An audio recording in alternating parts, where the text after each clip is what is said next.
alive! It's alive! Alive! It's alive!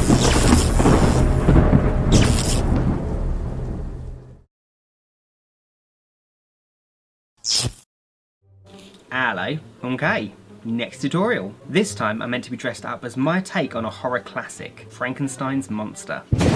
Or rather, my take on him. It's a super simple makeup with the exception of the forehead, but I really wanted to keep it as basic as I could. I didn't want to overcomplicate this one. Best not to mess with a classic. This video is incredibly special to me, as not only have I wanted to do this character for a very long time, it's also sponsored by one of my most favourite mobile gaming apps, Best Fiends. You guys actually might remember that last year I did a makeup tutorial for one of the characters from the game. I did one of the evil slugs, and I had an absolute laugh doing it. It was such a fun makeup. So as you can imagine, when they asked me if I'd like to do another makeup tutorial based on their latest Halloween update, I of course said, hell yeah, so hence why I look like this. One of the most classic Halloween characters, and I cannot believe I'd yet to do it. So I'll quickly sum up the game if you haven't played it before. Best Fiends is basically a puzzle solving game that you can download for free on the App Store. You don't even need an internet connection for it, it's fabulous. The objective of the game is basically to match several awesome objects, like these, special effects, to make lots of different fantastic combos, and every time you complete a level you get a chance to collect and evolve your characters, and by doing that you power them up so they can defeat the slugs. It's incredibly addictive. And this month Best Fiends are doing their biggest holiday update that they've ever done. It's a massive Halloween update where you get to play to win rewards, including a new character, and it's exactly this update that's the very reason for my monstery green facade. Spooky. So I'll pop some of the actual gameplay on the screen now just so you get to see what it's like firsthand. I always get so happy when I hear this music. So the idea, as I said, is to match as many as you can in one go, and as you do, it levels up your characters to get a special move each time. And each time you do an attack, it hurts this guy. Yay, every now and again you get a fantastic move like this, and it's proper satisfying.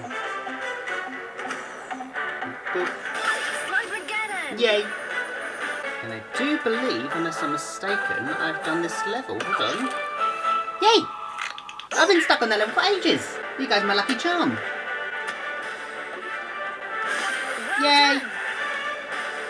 So I'll pop all the information about the game in the description bar below, just in case you wanted to check it out. Actually, there's a point. If you did download the game using the link below, you'll actually get $5 worth of gold and diamonds for free, so that's pretty fantastic. Definitely let me know in the comments below what level you guys are on if you're playing it along with me, because I'm currently up to level 76 and it's getting incredibly challenging, and I love that. So thank you again, Best Fiends, for sponsoring this video. So if you'd like to learn how to recreate this monster mash madness, stay tuned.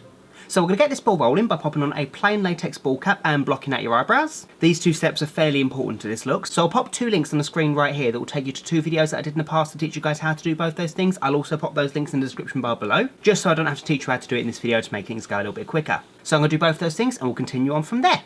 There we go. So after I applied my ball cap and blocked out my eyebrows, I went around the edge of my ball cap with 3 layers of liquid latex just to get rid of that edge. So whilst that's drying, I'm going to talk to you about the headpiece that I've made. So this is really crude, so bear with me. It's just nice every now and again to do something that's proper out of the kit. So in order to get the head shape right, which is fairly high and flat on top, I made this really basic headpiece, which is kind of like a cap basically, but yeah, boom, big reveal. As I said, it's quite crude, but as you can see, it's completely made out of cardboard. What I did was I measured the circumference of my head, made a cardboard ring, and then popped a top on it. Yay! So for now it looks quite rough around the edges, but when I apply it and cover it in latex, hopefully it'll look better. So the idea with this is I'm going to pop it onto my head, and then I just need to work on blending the edge. So to blend that edge, I'm going to take some regular masking tape, and I'm going to apply that to the edge of the cardboard, going all the way around. And the brilliant thing about masking tape is it sticks really well to latex. So I'll work in maybe 1 to 2 inches of strips going all the way along, and when it's completely stuck down, I can coat that in some latex.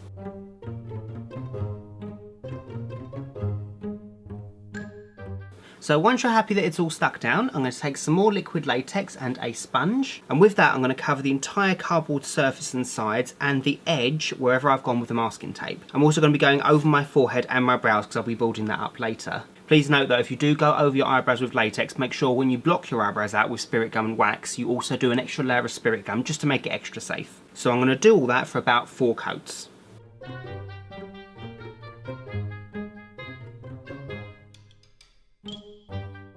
So then I'm going to work on building this area up and making it generally more smooth. So to do that, I've got some regular tissue paper that I've separated, so I've got the finished strips to work with. I'm working in strips no bigger than this. I can take some more liquid latex, apply it in the area that I want it to be, which in this case is going to be most of the head shape. Then I can stick that tissue down and then cover that in some more latex. So by doing that, it builds up the area and just makes it a lot smoother. So I'm going to do that for the entire head. It doesn't matter too much on top because at the end of this makeup there's going to be fake hair, so it's not too much of an issue. And I will be working on the brow as well, but I'll do that after I've smoothed this whole area out. So this whole area here is going to take about 3 to 4 layers of tissue. Just make sure to let it dry in between each layer before you build it up next, otherwise it will take a very long time to dry.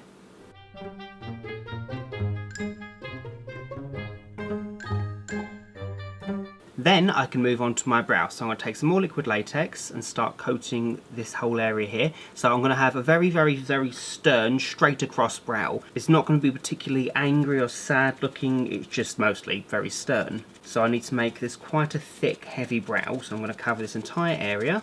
Then I can take some more tissue, which I can separate once again so it's even smaller strips. And I can start building up this entire area here. So in the same way that I've covered around the rest of this headpiece, I'm going to coat the tissue all the way along and just make sure it's a very, very heavy, straight across brow. This is probably going to take about 6 coats of tissue and latex, so be super patient, letting it dry in between, and just make sure the main goal of this isn't to make an angry brow, it's just to make it look very neutral, just very stern. So once you've done enough layers, it should look something like this. Then I can work on the foundation, which will cover pretty much everything. So the colour I'm going to use for that is going to be a matte Chromacake colour in true Chartreuse. So it's a good rule of thumb to start with a light shade with this makeup, and then you can always darken it up afterwards. I should point out, I mean, Frankenstein's monster wasn't originally intended to be green as far as I'm aware. I think the original idea was meant to be something like a dead fleshy tone, something along those lines, but somewhere along the way the tradition became to turn Frankenstein's monster green. So that's the one I'm going to go for, something that is more universally recognised as. So I'm going to use this to paint the entire head and my face and my ears. I'm going to leave my neck until last.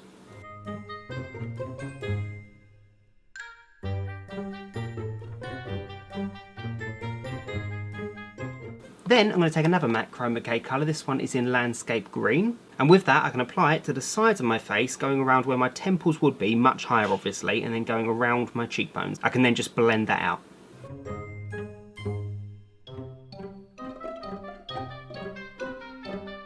It doesn't matter too much how accurate this is at this point, this is just getting like the base foundation shade right.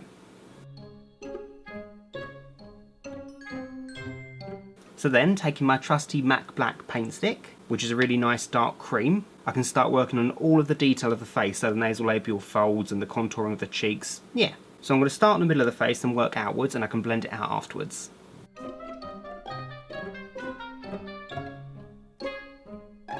Then I can blend the nasolabial folds and the side of the nose completely outwards. And to do that I'm going to be using a Make Up For Ever Flash palette, and I'm going to be using this really nice green from that. So mixing that in lightly with the black as I blend it out should hopefully match the tone of the makeup.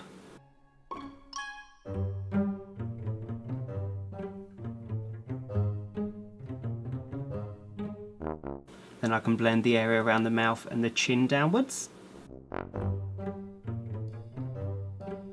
Then using the black cream again, I can move on to the next lines, which is going to be the really high, but really masculine and really carved cheekbones. So again, I'm just going to trace the shape and then blend it out afterwards. So as you can see, it goes across, slight curve, but then down. So then I'm just going to blend this colour outwards, with the majority of the colour being faded downwards.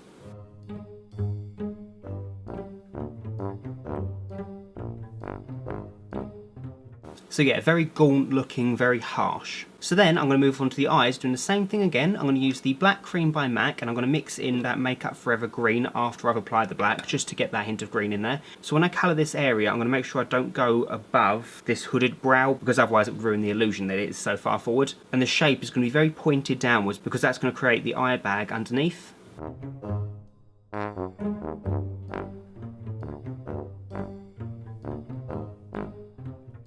So yeah, then I can blend the edges of the eyes in towards the middle, so there's kind of like a unibrow effect basically. It just makes this one long stern brow, so I'm going to blend this black towards the middle and then downwards.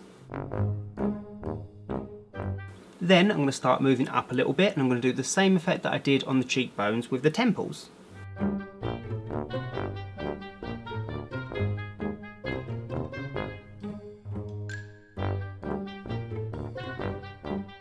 So yeah, temples. Then with the black cream again, I'm going to do 1 or 2, maybe 3 forehead furrows. Then I can just blend those lines all upwards.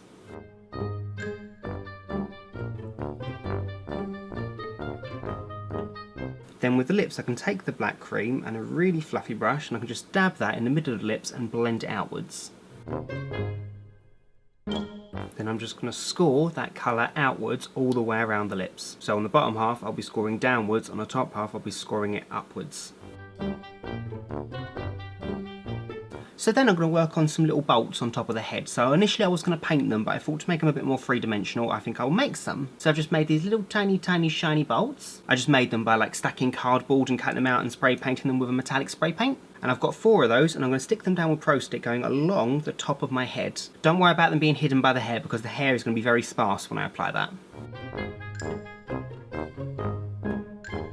So once those are all stuck down and nice and dry, I'm going to apply some fake hair. So rather than using crepe hair, because I think that might be a bit too curly, I'm going to use a really old like rock star type wig that I've had for a very long time, and I'm going to give it a little bit of a haircut. I'm not going to cut off too much, but it's really nice and straight for this look. I'm going to take off maybe a handful, and I'm going to be applying that at the back of my cap, and I'm going to just lay it going forward. Think of a really bad reverse comb over. So it's going to be hanging over ever so slightly, very spidery. So I'm going to take the lock of hair, I'm going to apply some spirit gum to the base of the hair, and then stick that down at the back and then just lay that forward.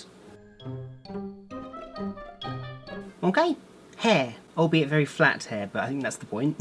Then it wouldn't be Frankenstein's monster without the neck bolts, so I'm going to be using this. This is something I got a very long time ago from M.A.C several years ago. You might have remembered it from one of my M.A.C haul videos, but I never ever got an opportunity to use it until now. And that is a head bolt, which I'm going to double up and use them as neck bolts. Yeah. So they're not the best quality in the world, but hopefully they should do the job. So they look like this, just some awesome neck bolts, fabulous. So these edges are way too thick to be able to blend, so I'm just going to cut off the entire edge and just use the neck bolt itself. So I can apply some Pro Stick to the underside of the base and I can just stick that down to my neck. Yeah. So whilst they're drying, I'm just going to take the black cream again and do a couple little lines underneath the mouth, just little half moon shapes going around here, and I can blend that colour outwards. It'll just make the mouth look a little bit more puffy.